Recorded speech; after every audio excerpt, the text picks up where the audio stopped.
sabar kandidat gubernur ini ini yang sekarang meeting ke Porta Diego kawan dia dari bentuk dia di meeting yang ini yang bentuk dia di kelam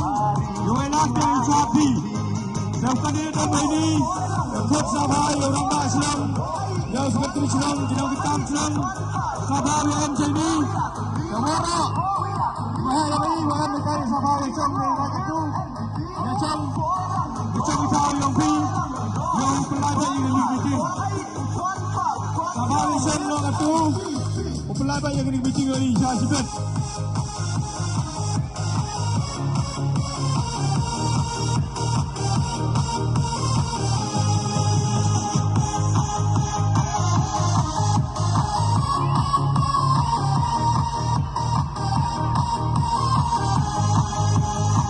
Sahabat yang ini, sahabat yang jangan tiap suki.